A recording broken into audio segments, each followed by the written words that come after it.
Hello good morning student. अपन राजस्थानी शैलियों चित्र शैलियों के बारे में भाग एक में पढ़ चुके थे। अब अपन राजस्थानी शैली के उद्भव विकास के बारे में देख लिया था कि राजस्थानी शैली का उद्भव विकास कैसे हुआ था। राजस्थान प्रदेश में जिस कला शैली का विकास हुआ उसे राजस्थानी चित्र शैली के नाम से जाना जाता है। ये अपन ने देख चुके थे।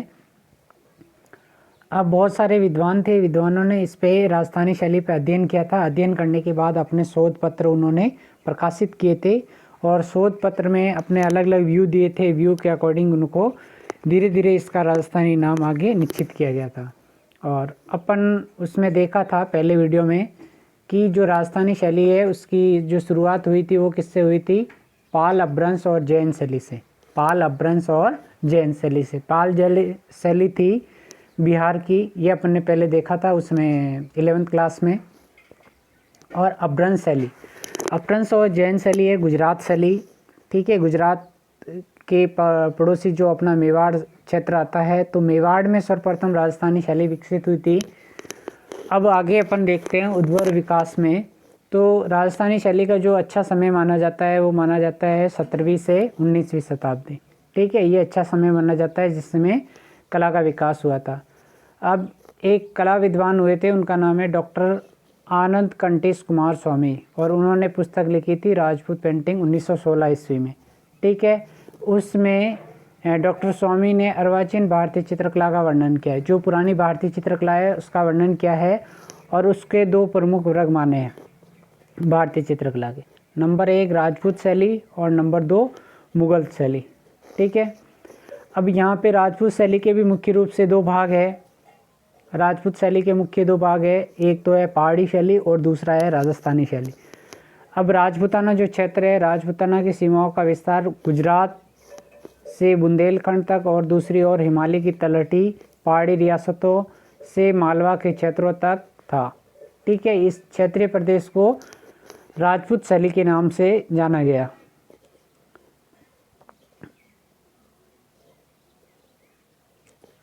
अब अलग अलग विद्वानों ने अपने विचार से उन्होंने अलग अलग मत दिए और मत के अकॉर्डिंग इस शैली को धीरे धीरे राजस्थानी शैली नाम दिया। तो सबसे पहले राजस्थानी शैली नाम दिया था डॉक्टर आनंद कुमार स्वामी ने और उन्होंने कहा था राजपूत शैली। ठीक है, राजस्थानी शैली को किस नाम से संबोधित किया था? डॉक्टर आनंद कुमार स्वामी ने राजपूत शैली। फिर बाद में इसके बाद जो विद्वान हुए थे, बैशिल ग्रे, डॉक्टर हरमन गोयटस, ओसी गांगुली, राय कृष्णदास, कुंवर संग्राम सिंह, मोती चंद्र खंचाची, काल खंडालावाला आदि ने अपने शोध पत्र प्रकाशित किए और उन शोध पत्रों में बताया कि राजस्थानी शैली और राजपूत शैली उन्होंने नाम दिया था और धीरे धीरे ये राजस्थानी शैलियों के बारे में बताया गया। फिर राजपूत शैली के बाद में दो भाग किए गए मुख्य रूप से, ये मैं पहले बता चुका हूँ। राजपूत शैली के दो भाग किए गए, पहला राजस्थानी चित्र शैली और दूसरा पहाड़ी चित्र शैली।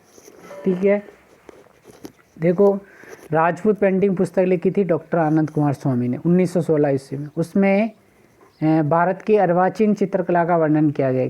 कौन सी चित्रकला? अर्वाचीन चित्रकला, यानी जो भी पुरानी चित्रकला है उसके बारे में वर्णन किया गया है भारत की। उसमें दो मुख्य वर्ग माने हैं चित्रकला के, एक तो है राजपूत शैली और दूसरा है मुगल शैली। फिर राजपूत शैली के दो भाग है, राजस्थानी और पहाड़ी। पहाड़ी अपना नेक्स्ट चैप्टर आएगा इसमें आगे। अब राजस्थान प्रदेश के लिए सर्वप्रथम राजस्थान का नाम जो दिया था वो दिया था कर्नल टॉड ने।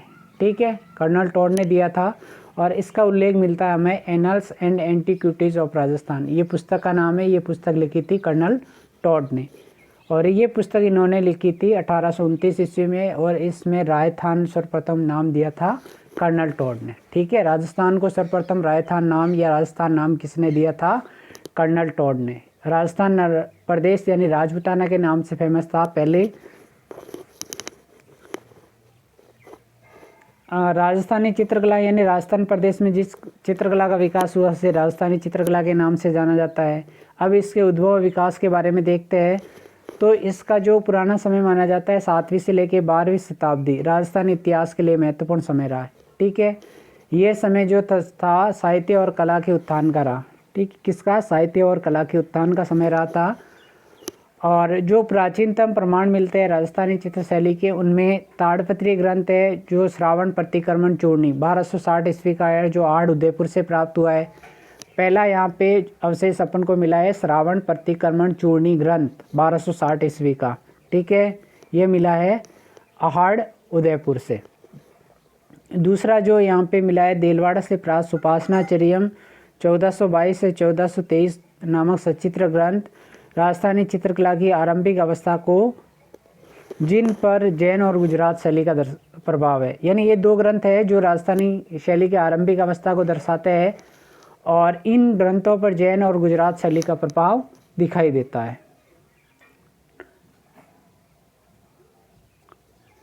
अब अपन देखते हैं राजस्थानी शैली में आगे। तो राजस्थानी शैली के ये 2 प्राचीन प्रमाण देख लिए आपने, श्रावण प्रतिक्रमण चूर्णी और कौन सा सुपासनाचर्यम ग्रंथ। ये 2 ग्रंथों के बाद जो आगे जो ग्रंथ आते हैं उन ग्रंथों में प्रमुख ग्रंथ है देखो, लेकिन इसके पश्चात सचित्र ग्रंथ 1426 का कल्पसूत्र, फिर 1451 का बसंत विलास पटचित्र, 1450 का गीत गोविंद बाल गोपाल स्तुति, ये राजस्थानी शैली के यहाँ पे मतलब बीजांकुर दिखाई देते हैं।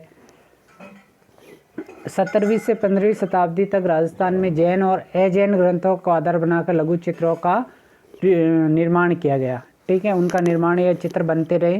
तो अजैन ग्रंथ और जैन ग्रंथ, जैन ग्रंथ जो जैन धर्म से संबंधित है, अजैन ग्रंथ जो जैन धर्म से संबंधित नहीं है। अजैन ग्रंथ में जैसे हिंदू ग्रंथ आ जाएंगे इसमें, या बौद्ध ग्रंथ आ जाएंगे, बौद्ध ग्रंथ और हिंदू ग्रंथ दोनों आ जाते हैं इसमें। 12वीं से 15वीं सदी मध्यकालीन सचित्र ग्रंथों जैसे 1540 का चित्र आदि पुराण, मेवाड़ प्राप्त चोर पंचासी का 1598, गीत गोविंद 1610, 1540 का महापुराण, 15वीं शताब्दी का नियामतनामा और 1540 की मृगावती, जोधपुर भागवत 1610 कुंवर सिंह के संग्रह से प्राप्त रागमाला। यानी ये जो पुराने ग्रंथ है, जैसे इन पुराने ग्रंथों में नाम आ गए अपने आदि पुराण, चोर पंचासी का, गीत गोविंद, महापुराण, नियामतनामा, मृगावती, जोधपुर भागवत, रागमाला, इन ग्रंथों में राजस्थानी शैली के बीजांकुर दिखाई देते हैं हमें। और इनकी जो विशेषता थी इन चित्रों की, इस चित्रों में थी सवा चश्म चेहरे थी। सवा चश्म में क्या होता है, एक आंख तो पूरी दिखाई देती है और दूसरी आंख का चौथा हिस्सा दिखाई देता है, ठीक है। सवा चश्म इस प्रकार की आकृति हो जाएगी, मुख्य रूप से एक आंख का हल्का सा ऐसे भाग दिखाई देगा, दूसरी आंख का ऐसे हिस्सा दिखाई देगा, ठीक है, ये सवा चश्म भाग हो जाएगा।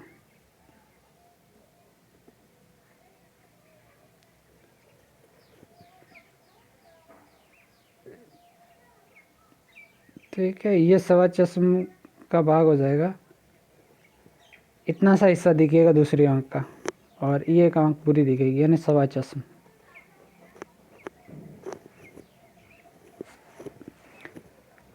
और ग्रूड सी नाक, यानी ग्रूड की जो चोंच होती है वैसी नाक बना रखी है। परवल की फांक से बाहर निकली हुई पड़ली आंख बना रखी है, यानी बड़ली आंख को बाहर निकली हुई बना रखी है। घुमावदार ऐठनदार हस्त मुद्राएं बना रखी है। उभरा हुआ वक्ष स्थल बना रखा है। अतिभंगीय बता रखा है। अतिभंगीय और त्रिभंगीय और द्विभंगीय ये अपनी मुद्राएं होती है। अतिभंगीय में बहुत सारे भंग होते हैं और त्रिभंग में 3 भंग होते हैं। शरीर में 3 बैंड आते हैं, मतलब 3 जगह से मुड़ा हुआ होता है तो त्रिभंग, बहुत सारी जगह से मुड़ा हुआ होता है तो अतिभंग, और 2 जगह से मुड़ा हुआ शरीर होता है तो उसको द्विभंग के नाम से जाना जाता है। अकड़न युक्त आसन प्रतीकात्मक प्रकृति अंकन आदि अपभ्रंशीय रूप 16वीं सदी के मध्य स्थानीय विशेषता से युक्त मेवाड़ शैली के रूप में मुखरित हुआ। यानी सबसे पहले राजस्थान में जिस कला शैली का विकास हुआ उसका नाम है मेवाड़ शैली। ठीक है, एग्जाम में मान लो क्वेश्चन आता है राजस्थान की सबसे प्राचीन शैली कौन सी है, तो मेवाड़ शैली, या एग्जाम में क्वेश्चन आ जाए राजस्थानी शैली का उद्भव स्थान कौन सा है, तो मेवाड़। चावड़ से प्राप्त नसरुद्दीन कर्द 1605 ईस्वी की रागमाला चित्र श्रृंखला ने राजस्थानी शैली के तथ्यात्मक आधार को सुदृढ़ता प्रदान की, जिससे वे सर्वमान्य हो गया कि राजस्थानी शैली का उद्भव स्थान मेदपाट या मेवाड़ ही रहा। ठीक है, 1605 में एक रागमाला यहाँ से चित्रित मिली है और 1605 में ये महाराणा अमर सिंह के समय की मिली है और चावंड जो राजधानी बनाया था महाराणा प्रताप ने बनाया था, और महाराणा प्रताप का सुपुत्र था अमर सिंह फर्स्ट। अमर सिंह फर्स्ट ने ही मुगलों से संधि की थी फर्स्ट बार, और अमर सिंह के टाइम में ही मुगल शैली का प्रभाव आया था मेवाड़ शैली पे, ये ध्यान रखना आप। और मेवाड़ ही ऐसा क्षेत्र था जिसने मुगलों की अधीनता कभी भी स्वीकार नहीं की थी। ठीक है, उसने संधि की थी ओनली अमर सिंह ने। फिर संधि करने के बाद जो नेक्स्ट राजा आए थे जगत सिंह आए थे, तो जगत सिंह का समय मेवाड़ शैली का स्वर्णकाल कहलाया था। जगत सिंह के बाद आए थे राज सिंह। राज सिंह ने वापस मुगलों से लोहा ले लिया, मतलब मुगलों से युद्ध करने लग गए थे। उसका मुख्य रीज़न ये था कि जो औरंगजेब था, शाहजहाँ का बेटा था औरंगजेब, तो औरंगजेब की हिंदू विरोधी नीति थी और उस समय वो हिंदू मंदिरों को तुड़वा रहा था, तो उनको रोकने का प्रयास किया था। और उनसे दुश्मनी मोल लेते हुए उन्होंने क्या किया था, श्रीनाथ जी की मूर्ति को स्थापित किया था नाथद्वारा में। नाथद्वारा का जो उस समय नाम था सियाड़ विलेज, यानी श्रीनाथ जी की मूर्ति स्थापित होने के बाद इसका नाम पड़ गया था नाथद्वारा। ठीक है, और नाथद्वारा की कौन सी पेंटिंग फेमस है? पिछवाई पेंटिंग्स। पिछवाई पेंटिंग्स क्यों कहते हैं उसको? क्यों श्रीनाथ जी की जो मूर्ति लगी हुई है मंदिर में, मूर्ति के पीछे जो पर्दे लगे हुए हैं, पर्दों पे श्रीनाथ जी से संबंधित चित्रांकन किया गया है। उस चित्रांकन को पिछवाई पेंटिंग्स के नाम से जाना जाता है।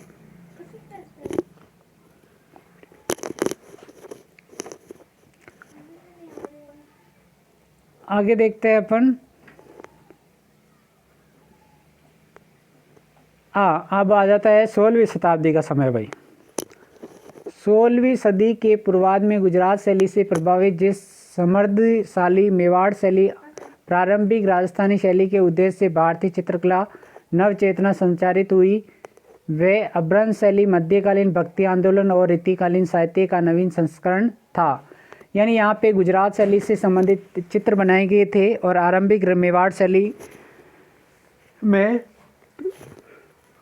और भक्ति आंदोलन और रीति काव्य से संबंधित यहाँ पे चित्र बने थे। भक्ति आंदोलन में भक्ति से संबंधित चित्र बनाए गए, जैसे बिहारी है, केशव है, ये जो भी संत वगैरह हुए थे, जैसे सूरदास है, मीरा है, तुलसी है, नानक है। और रीति काव्य मतलब प्रेम से संबंधित जो ग्रंथ होते हैं, तो उसमें लव स्टोरी से संबंधित वर्णन होता है, उसमें नायक नायिकाओं का वर्णन किया जाता है। ठीक है, बिहारी मतीराम देव केशव आदि द्वारा रचित श्रृंगार प्रधान काव्य और सुर मीरा, नानक, कबीर आदि द्वारा प्रभावित भक्ति धारा में राधा कृष्ण के लौकिक और अलौकिक स्वरूप को नवीन भाव विधान और आलेखन की दृष्टि से राजस्थानी शैली ने एक नवीन परिवेश प्रदान किया। ठीक है, तो उसमें जो भक्ति काव्य थे और रीतिकालीन काव्य थे, तो रीतिकालीन काव्य तो राधा कृष्ण की जो प्रेम लीलाएं थी, उन प्रेम लीलाओं को चित्रित किया गया था, और भक्ति काव्य में राधा कृष्ण को भक्ति भाव से संबंधित यहाँ पे दिखाया गया था। मुख्य रूप से राजस्थानी शैली में राधा और कृष्ण को चित्रित किया गया है, और राधा जो भी कृष्ण से संबंधित चित्र बने हैं उनको वैष्णव धर्म से संबंधित माना जाता है। ठीक है, वैष्णव धर्म मुख्यतः संबंधित है विष्णु से, और विष्णु के जो 10 अवतार थे, 10 अवतारों में से श्री कृष्ण भी एक अवतार है विष्णु का। ठीक है,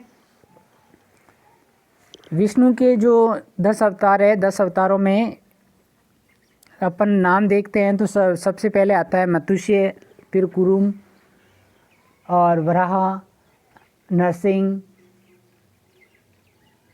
ठीक है, फिर वामन, वो बहुत सारे नाम है। क्रूबुक मतलब इसका कृष्ण, बुद्ध, कल्कि ने अभी अवतार नहीं लिया, अभी अवतार लेगा कल्कि। ठीक है, जिससे पूर्ववर्ती विषय वस्तु के साथ साथ रागमाला, बारहमासा, ऋतु वर्णन, नायक नायिका भेद आदि विषयों का उत्कृष्ट चित्रण हुआ है। अब देखो, पूर्व विषय से संबंधित चित्र बने थे। पूर्व विषय अपन ने ऊपर देखा था, रागमाला है, बारहमासा है, ऋतु वर्णन है। उसके अलावा अपन ने चोर पंचासी का, बसंत विलास। ठीक है, उसके बाद अपन जैसे श्रावण प्रतिक्रमण चूर्णी है, सुपासना, चरियम ग्रंथ है, इनका चित्रण किया गया था। नायक नायिका भेदा, ये नायक नायिका भेदा पूरे चैप्टर में आएगा। रागमाला, बारहमासा पूरे चैप्टर में आएगा। रागमाला मतलब श्री कृष्ण से संबंधित ग्रंथ है, और श्री कृष्ण की जो लीलाएं थी उन लीलाओं को यहाँ पे चित्रित किया गया है। इसमें राधा और कृष्ण को प्रेम से संबंधित दिखाया गया है। और रागमाला जो ग्रंथ है वो लिखा था केशव ने, कवि केशव दास ने रागमाला लिखा था, ऊपर आया था केशव का नाम, ठीक है। और फिर बारहमासा जो ग्रंथ है ये भी केशव ने लिखा था। फिर ऋतु वर्णन है, ऋतु वर्णन यानी जो 6 ऋतुएं होती है अपनी, हेमंत, बसंत, शिशिर, उनसे संबंधित चित्र बनाए गए हैं।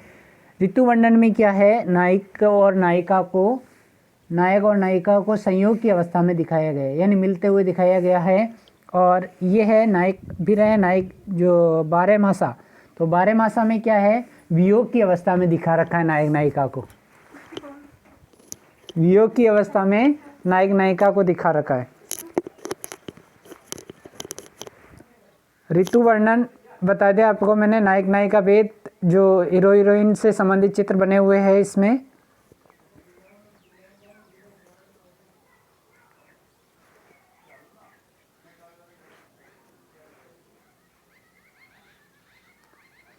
ठीक है, इससे आगे अपन नेक्स्ट वीडियो में देखेंगे, जो शैलीगत वर्गीकरण है इसको नेक्स्ट वीडियो में अपन देखेंगे।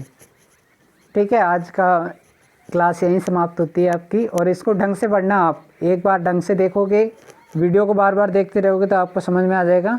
ठीक है।